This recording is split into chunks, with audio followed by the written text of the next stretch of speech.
Hello বন্ধুরা, আজকের mini ব্লগসে তোমাদেরকে স্বাগত। আজকে আমরা চলে এসেছি দীঘায় এবং সেখানে আমরা আজকে ট্রেনের জন্য অপেক্ষা করতে করতে ট্রেনে উঠেই পড়লাম। ট্রেনে উঠে আজকে আমি সবার প্রথমে আমার মায়ের পাশে বসলাম। মায়ের পাশে বসে ঘুগনিতে চুমুক দিতে দিতে পৌঁছে গেলাম আজকে আমাদের ডেস্টিনেশন দীঘা। দীঘায় পৌঁছানোর পরে আজকে আমরা চলে যাব সেই আমাদের হোটেল, যার নাম হলো চৌধুরী লজ। চৌধুরী লজে পৌঁছে আমি সেখানে দোলনার উপরে বসে দোল খেতে খেতে পৌঁছে গেলাম রাত্রিবেলায় সমুদ্রের ধারে। সমুদ্রের ধারে পৌঁছে আমরা সেখানকার দৃশ্যটা কিছুটা উপভোগ করলাম। এইভাবে দেখে নাও তোমরা সেখানে কত রকম দোকানপাট রয়েছে। তার মধ্যে আমার এই রকম কিছু দোকান আমার খুব ভালো লাগে, যেগুলো আমি কভার করলাম। আর তারপর সেখানকার অ্যাম্বিয়েন্সটা দেখো কি সুন্দর। হাই বন্ধুরা, চলে এসেছি দীঘা মোহনা। যদিও আমার আজকের এই ব্লগটা প্রথম ব্লগ, যেই ব্লগটা আমি আমার আইফোন থেকে করছি, যেই আইফোনটা কেনার আমার অনেক দিনের স্বপ্ন ছিল।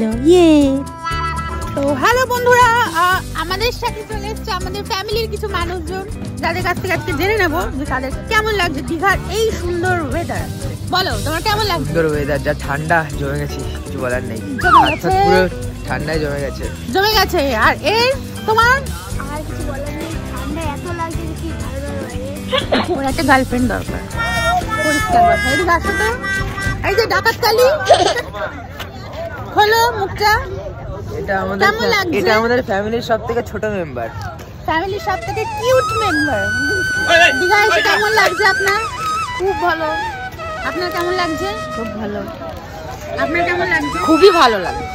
আপনাদের কেমন এক্সপেরিয়েন্স দুজনে? খুব ভালো। সকাল সকাল সবাই পরিচয় পর্ব শেষ করিয়ে তোমাদেরকে আজকে সেই মুহূর্তের দৃশ্য অনুভব করাবো, যেই দৃশ্যটা দেখার জন্য দীঘায় দূর দূরান্তর থেকে লোক ছুটে যায়। যেটা আশা করি তোমরা বুঝেই গেছো, সকালে সূর্যোদয়। আর একটা কথা তোমাদের জাস্ট জানিয়ে রাখি, দীঘায় এই বছর অর্থাৎ 2024-এ যেরকম ঠান্ডাটা পড়েছিল না, তাতে আমার জাস্ট ফিল হচ্ছিল আমি পাহাড়ে চলে এসেছি। যাক, আর বেশি কথা বাড়াবো না, এবার তোমরা সিনেম্যাটিক শট দেখো।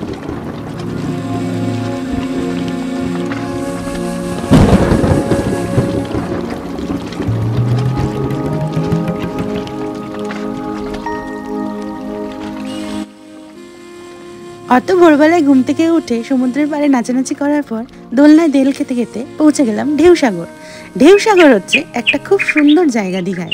সেখানে আমার চেয়েও বড় বড় কিছু জিরাফ দেখে আমি তো জাস্ট ভয় পেয়ে গেলাম। তারপর সেখানে কিছু খাবার দোকানের পরিবেশ উপভোগ করলাম। সেই খাবার দোকানগুলো দেখতে দেখতে আমি পৌঁছে গেলাম একটা ডিস্কোর পার্টি, যেটা ওর ভেতরেই হচ্ছিল। সেইখানে আমি ডান্স করে নিজেকে তো একটা ডিস্কো ডান্সার মনে হচ্ছিল।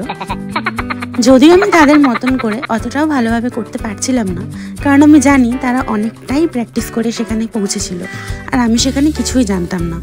তারপর সেখান থেকে বেরিয়ে চলে গেলাম একটা অন্য সাইডে, যেখানে একটা জাহাজকে মডেল হিসেবে তৈরি করা হয়েছিল ঢেউসাগরের বুকে। সেখানে হাওয়াই মিঠাইয়ে কামড় দিতে দিতে আমি পৌঁছে গেলাম আরেকটা সাইট সিন দেখতে তার পাশে। সেটার মধ্যে নানান রকম পুকুর, তার মধ্যে ঝর্ণা, তার উপর থেকে ব্রিজ। সেই ব্রিজের উপরে হাঁটতে হাঁটতে হাঁটতে হাঁটতে আমি পৌঁছে গেছিলাম আমার সেই ছোটবেলার কিছু বন্ধু বান্ধবের সঙ্গে দেখা করতে, যাদেরকে তোমরাও দেখো। এই দেখো আমার সেই ছোটবেলার কিছু বন্ধু বান্ধব, যারা ছোটবেলায় কুম্ভ মেলায় আমার সাথে গিয়ে হারিয়ে গেছিল। তারপর সেখান থেকে বেরিয়ে আমি বাইরে দেখলাম একটা ঢেউসাগরের লেখা রয়েছে। সেই জায়গাটার একটা খুব সুন্দর সিনেম্যাটিক শট তুলে, এ বাবা, এটা নিশ্চয়ই বলতে হবে নাকি, যাই হোক। তারপরে এই ভদ্রলোকের সঙ্গে দেখা করে আমি সেখান থেকে চলে গেছিলাম পরের দিন সকালে উদয়পুর বিচে। সেখানকার মনোরম পরিবেশে আমার পরিবারের সঙ্গে সকালে কিছুটা মজা করে নিলাম। এইভাবেই আমি আমার দীঘার মিনি ব্লগ শেষ করলাম। তোমরা এরকমই পাশে থাকো, আমি ততক্ষণে দোল খাই, সঙ্গে থেকো। টাটা।